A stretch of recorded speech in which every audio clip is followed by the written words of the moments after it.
जिल्हा पोलीस अधीक्षकांकडे निवेदन। घोसपुरी ग्रामपंचायत सदस्य विठ्ठल हंडोरे व उपसरपंच यांच्यावर अॅट्रॉसिटी अंतर्गत खोटा गुन्हा दाखल होऊ नये व माजी जिल्हा परिषद सदस्य संदेश कारले यांच्यावर दाखल अॅट्रॉसिटी प्रकरण रद्द करण्याची मागणी।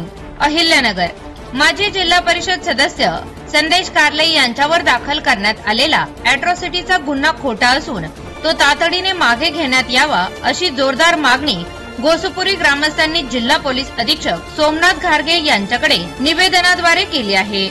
या निवेदनादरम्यान माजी उपसरपंच प्रभाकर घोडके, उपसरपंच किरण साळवे, उपसरपंच संतोष खोबरे, माजी सरपंच अशोक हंडोरे, अशोक झरेकर, पोपट झरेकर, सुभाष इदाते यांच्यासह सुमारे 100 ग्रामस्थ उपस्थित होते।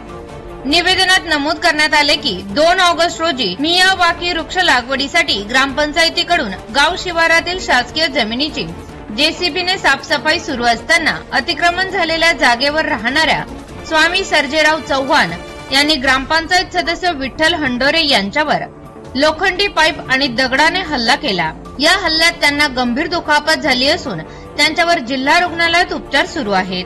दरम्यान पीडिताला भेटण्यासाठी रुग्णालयात गेलेले संदेश कारले यांनी चव्हाण कुटुंबाला समज देताना भांडण करू नका, तुमच्या घरकुलाचा प्रश्न आपण सोडवू असे सांगितले होते।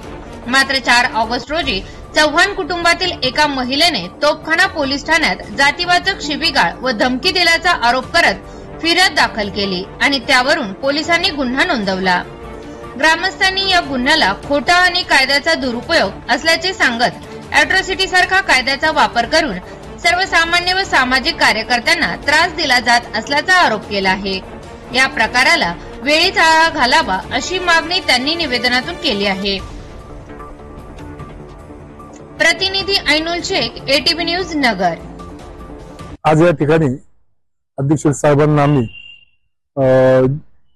सरपंच उपसरपंचावर 1 वर्षामध्ये ही दुसरी वेळ गुन्हे घडाय म्हणजे हाणमारीचा विषय, तसेच असे वारंवार विषय जर घडत चालले तर सरपंच उपसरपंचांनी किंवा आणि काम गावात करायचे कसे आणि असे वारंवार असे जर हल्ले होत असेल, जीव घेणे हल्ले होत असेल तर समाजात काम करायचे कसे, हे मोठी दुर्दैवी घटना घडलेली।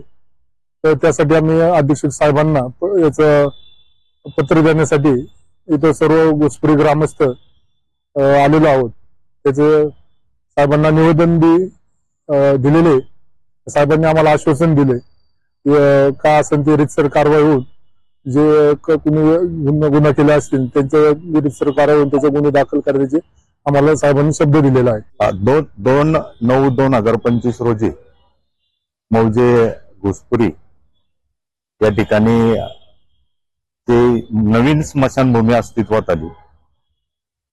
ती नवीन स्मशानभूमी जर पाहिली तर जिल्हा परिषदेच्या अंतर्गत तिचा समावेश होतो आणि या नवीन स्मशानभूमीमध्ये वृक्षांची लागवड करणं अत्यंत आवश्यक होतं। त्या दृष्टिकोनातून ग्रामपंचायतचे सरपंच असतील, उपसरपंच असतील, काही ग्रामपंचायतचे कर्मचारी हे मुख्यत्वे त्या ठिकाणी पाणी करण्यासाठी गेलेले होते। ही पाणी करत असताना एकंदरीत ती त्यांची हद्द नाहीच आहे, ती हद्द ही मला वाटतं महाराष्ट्र शासनाचीच आहे आणि ते अनधिकृतपणे त्या ठिकाणी राहतात आणि त्यांनी तो स्वामी नावाचा जो ग्रामस्थ आहे त्याने ग्रामपंचायत सदस्य विठ्ठल हंडोरे यांच्यावर त्या ठिकाणी दगडाचा वार केला, त्यांना खाली पाडलं, लाथाबुक्क्यांनी मारलं आणि हे जर असंच घडत राहिलं तर सामाजिक कामामध्ये कोणी सहभाग घेणार नाही। आणि म्हणून एक ग्रामस्थांची अशी मागणी होती किंवा सर्वच म्हणतात गावाच्या विकासाच्या दृष्टीने आपण सर्वांनी एकत्र आलो पाहिजे, एकत्र काम केलं पाहिजे। परंतु जर अशा घटना जर घडत राहिल्या तर निश्चित चांगले लोक या कामापासून निश्चित दूर जातील आणि गाव विकासापासून त्या ठिकाणी वंचित राहण्याची शक्यता बळावते।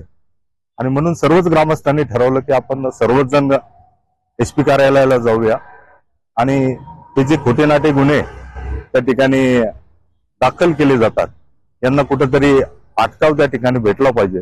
या दृष्टिकोनातून आज आम्ही सर्वच ग्रामस्थ, जवळपास 150 ग्रामस्थ या एसपी कार्यालयामध्ये, आपल्या नगरच्या एसपी कार्यालयामध्ये आलो. त्या ठिकाणी साहेबांशी आम्ही भेटलो, त्यांना निवेदन त्या ठिकाणी दिलंय. साहेबांनी अतिशय सकारात्मक त्या ठिकाणी भूमिका घेतली आणि एकंदरीत निश्चित काही असो, पण अशा खोट्या नाट्या गुन्ह्याच्या मागं मी नसणार आहे.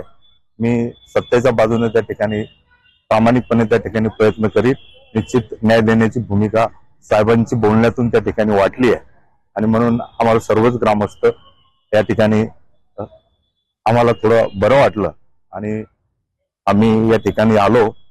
साहेबांची बातचीत केली. अतिशय सकारात्मक विचार त्यांचे या ठिकाणी वाटले.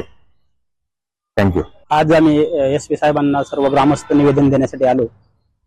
ग्रामपंचायत सदस्यावरती जो हल्ला झालेला आहे त्यांच्यावरती उपचारही दवाखान्यात चालू आहेत. परंतु त्यांचा उपचार चालू असताना ज्यांनी या ठिकाणी त्यांना हाणमार केली त्यांनीच या ठिकाणी त्यांना अॅट्रॉसिटी सारख्या गुन्ह्यामध्ये त्यांच्यावर दाखल व्हावा यासाठी प्रयत्न केलेले आहेत आणि हे प्रयत्न कुठेतरी चुकीचे आहेत. की मलाही असं वाटतं की जे पदाधिकारी आहेत, सरपंच असोत, या ठिकाणी सदस्य असोत, उपसरपंच असोत, हे पदाधिकारी कुठेतरी सुशिक्षित आहेत. त्यांना याची जाणीव आहे की अॅट्रॉसिटी हा काय कायदा आहे आणि त्याची जाणीव असताना अशा घटना किंवा त्यांच्याकडून कोणतेही जातीवाचक शब्द जाणं हे निश्चितच घडत नाही. परंतु जर अशा पदाधिकाऱ्यांच्या बाबतीत असे खोटे नाटे गुन्हे दाखल होणार असतील तर याची दखल प्रशासनाने निश्चित घेतली पाहिजे. जर वारंवार असे जर घटना घडल्या तर पदाधिकाऱ्यांना जर जाणीवपूर्वक असं गुन्हे दाखल झाले तर गावामध्ये काम करणं कोणतेही असो त्या प्रत्येक गावामध्ये काम करणं हे कठीण होणार आहे आणि याची दखल या ठिकाणी प्रशासनाने घेतली पाहिजे आणि असे खोटे गुन्हे दाखल करून घेऊ नयेत हे आम्ही साहेबांना सांगण्यासाठी आणि त्याचं निवेदन देण्यासाठी या ठिकाणी आलो होतो. साहेबांनी आमचं निवेदन घेतलं आणि सकारात्मक अशी भूमिका या ठिकाणी साहेब घेतील अशी आम्हाला अपेक्षा आहे.